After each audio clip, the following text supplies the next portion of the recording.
Hello students, welcome you all English Mantra online classes. In this video, we shall read the second part of our lesson, A Girl with Basket, written by William C. Douglas. प्यारे बच्चों, online classes में आपका welcome है। इस video में हम लोग अपने lesson a girl with basket, एक टोकरी वाली लड़की, जिसको विलियम सी डगलस जी ने लिखा है, का दूसरा भाग पढ़ेंगे। अभी तक हमने पढ़ा है कि William C Douglas, a judge of Supreme Court of United States of America, came to India in 1950 to know the opinion and the feelings of Indian people after independence है कि विलियम सी डगलस जो संयुक्त राज्य America के मुख्य न्यायाधीश थे, वह 1950 में भारत का भ्रमण किए थे। आज़ादी के बाद भारत के लोगों की भावनाओं और विचारों से अवगत होने के लिए। For that purpose, he started his journey from New Delhi and he was going to Bareilly by train. Then he had to go Ranikhet by a car. बच्चों, इस उद्देश्य के लिए वह नई दिल्ली से अपनी यात्रा को शुरू किए और वह ट्रेन से बरेली जा रहे थे और तब उन्हें रानीखेत तक कार से जाना था। In this paragraph, he had described beautifully the scenes of his way. इन लाइनों में, इस पैराग्राफ में उन्होंने अपने रास्ते के दृश्यों को बहुत सुंदर ढंग से वर्णन किया है। चलिए पढ़ते हैं, देखते हैं। कहा गया है, the route lay through one of the India's agriculture areas. The route means वह रास्ता, रूट मीन्स क्या होता है? रोड, रास्ता। ले थ्रू मीन्स वेंट थ्रू, होकर जाता था। वन ऑफ द रिचेस्ट, बच्चों रिच की सुपरलेटिव डिग्री है रिचेस्ट। रिच का कई अर्थ होता है। रिच मीन्स होता है वेल्दी, धनी। रिच मीन्स होता है फर्टाइल, प्रोडक्टिव, उपजाऊ, समृद्ध। तो यहाँ पर होगा उपजाऊ। एग्रीकल्चरल मीन्स कृषि संबंधी, यहाँ पर एडजेक्टिव है तो कृषि संबंधी। एरिया मीन्स क्षेत्र। कहा गया कि द रूट, वह रास्ता, ले थ्रो, होकर जाता था, पास्ट इंडिपेंडेंस है, वह रास्ता होकर के जाता था। One of the richest of India's agriculture areas, Bharat के सबसे उपजाऊ कृषि क्षेत्रों में से एक क्षेत्र में से होकर के, वह रास्ता भारत के सबसे उपजाऊ क्षेत्रों में से एक क्षेत्र में से होकर के जाता था। What does William C. Douglas want to say? क्या कहना चाहते हैं? William C. Douglas wants to say that he was traveling to those areas which were one of the most productive. कहना चाह रहे हैं कि वह उस रास्ते से होकर जा रहे थे जो भारत का सबसे उपजाऊ क्षेत्रों में से एक था। This was the plain of Upper Ganga River, 1,000 feet above sea level but tropical. कहते हैं कि this was plain of upper Ganga river, यह ऊपरी गंगा नदी का मैदान था। प्लेन मीन्स मैदान। यह ऊपरी गंगा नदी का मैदान था। 1,000 feet above, 1,000 feet above means ऊंचा था। इससे सी लेवल, समुद्र तल से, बट ट्रॉपिकल, लेकिन उष्णकटिबंधीय था। क्या कहते हैं राइटर कि यह गंगा नदी का ऊपरी मैदान था, समुद्र तल से 1,000 फीट ऊंचा था, लेकिन उष्णकटिबंधीय था। What does the word mean? उष्णकटिबंधीय क्या मतलब? Tropical means it rains very heavily in rainy season and it is very hot in summer season. बच्चों, ट्रॉपिकल का अर्थ होता है कि वह क्षेत्र जहाँ पर गर्मियों में गर्मी पड़े और बरसात में बरसात हो, तो ऐसे क्षेत्रों कहते हैं ट्रॉपिकल, उष्णकटिबंधीय। The Ganga was brown silt, swollen with flood waters, its overflow inundating thousands of acres of rice. कहा गया कि गंगा वाज ब्राउन सिल्ट, कहते हैं कि गंगा वाज मीन्स थी, ब्राउन मीन्स भूरी, सिल्ट मीन्स रेत। गंगा भूरी रेत थी। रेत क्या होती है? यहाँ पर कहा गया the soil which came with the flow of water, वह जो मिट्टी होती है, यानी जो पत्थरों के टुकड़े होते हैं, वो मिट्टी पानी के बहाव से आती है, उसे सोइल कहते हैं, तो उसे सिल्ट कहते हैं। तो कहते हैं गंगा भूरी रेत थी, अर्थात Ganga was full of loose soil. Ganga जो है रेत से भरी हुई थी। गंगा भूरी रेत थी मीन्स गंगा रेत से भरी हुई थी। Over swollen with flood waters, और फ्लड मीन्स बाढ़, और बाढ़ के पानी से उफनी हुई थी। गंगा रेत से भरी हुई थी और बाढ़ के पानी से उफनी हुई थी। अर्थात क्या राइटर करना चाहता है कि गंगा वाज ओवरफ्लोइंग, गंगा उफन रही थी। इट्स ओवरफ्लो, और इसका उफान, इनंडेटिंग मीन्स कवर्ड विथ वाटर, ढके हुए था, जलमग्न किए हुए था। किसको? Thousands of acres of rice, हजारों एकड़ धान के खेत को। इसका उफान हजारों एकड़ धान के खेत को ढके हुए था। इस लाइनों में राइटर गंगा नदी के बारे में बताते हैं कि Ganga was overflowing at that time and it's water was covering a large areas, और इसका पानी बहुत बड़े क्षेत्रों को ढका हुआ था। To the north were jungles, to the north were jungles, उत्तर की तरफ जंगल थे। क्या कहते हैं? उत्तर की तरफ जंगल थे। Great expanses of grass higher than a man's head, बहुत बड़ा एक्सपेंस था, स्टेज था, यानी घास का विस्तार था। हायर ऊंचा, दैन अ मैंस हेड, आदमी के सर से भी ऊंचा। कहते हैं कि उत्तर की तरफ जंगल थे और आदमी के सर से भी ऊंचा घास का बहुत बड़ा विस्तार था। क्या कहते हैं? उत्तर की तरफ जंगल थे और आदमी के सर से भी ऊंचे घास का बहुत बड़ा एक्सपेंसेस थे, यानी विस्तार था। And unbroken except for an occasional clump of trees, और वह जो विस्तार था अनब्रोकन था। अनब्रोकन मीन्स अटूट, अर्थात कंटिन्यूअस, लगातार था। एक्सेप्ट सिवाय, occasional means here and there, कहीं कहीं पर, जहाँ तहाँ।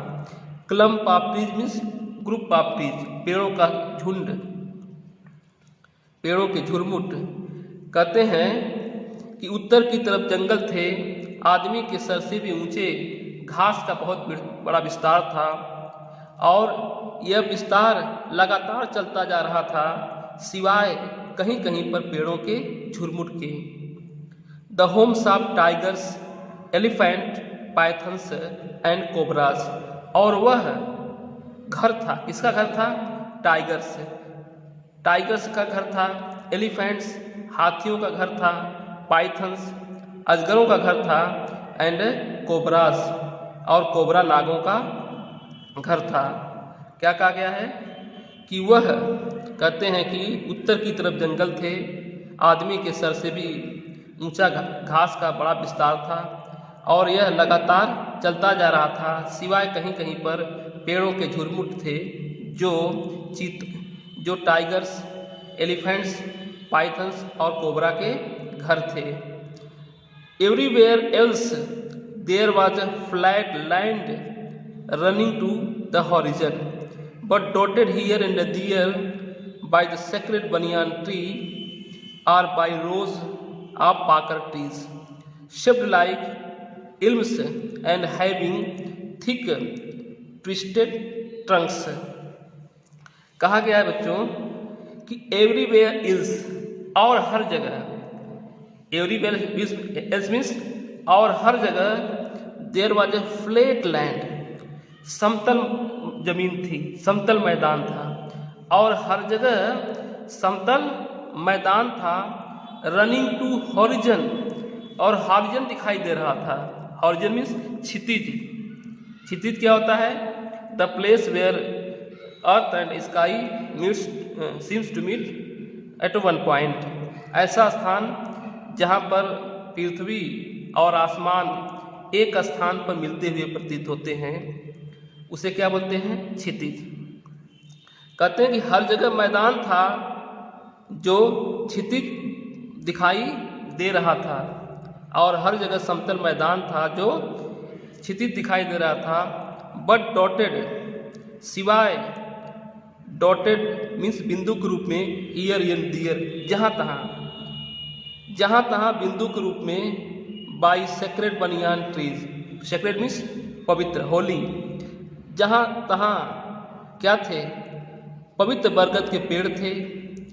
And are by rows of pakar trees, और रोज मीन्स कतारें, और पाकर के बीच की कतारें थीं।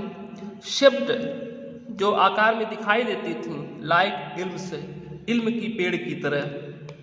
जो इल्म एक काइंड ऑफ ट्री है, एक प्रकार का पेड़ है जिसकी तने ट्विस्टेड होते हैं, सदाबहार वृक्ष है, मुड़ी हुई तने रहते हैं। And having thick twisted tongues, जिसके तने ट्विस्टेड मीन्स मुड़े हुए थे, उलझे हुए थे। टंग्स मीन्स तने। क्या क्या बच्चों? कहा गया कि और हर जगह समतल मैदान था जो क्षितिज दिखाई दे रहा था, सिवाय जहाँ तहाँ बरगद के पेड़ों के, सिवाय जहाँ तहाँ पवित्र बरगद का पेड़ या पाकर की कतारें, पाकर की पेड़ की कतारें जो इल्म के बीच की तरह दिखाई दे रही थीं और उनके मोटे तने मुड़े हुए थे, लपेटे हुए थे। चलें आगे। कहा गया कि hot humid air was moving in, hot humid air was moving in from the south west. Hot humid means होता है मॉइस्चर, नम, गर्म नम हवा, मूविंग इन मीन्स अंदर आ रही थी। कहाँ से? From the south west, south west से आ रही थी, उत्तर पश्चिम से आ रही थी। नम और गर्म और नम हवा उत्तर पश्चिम से अंदर आ रही थी। Monkeys, some of them mothers with babies clinging to them and riding underneath swung of trees at stations looking for food.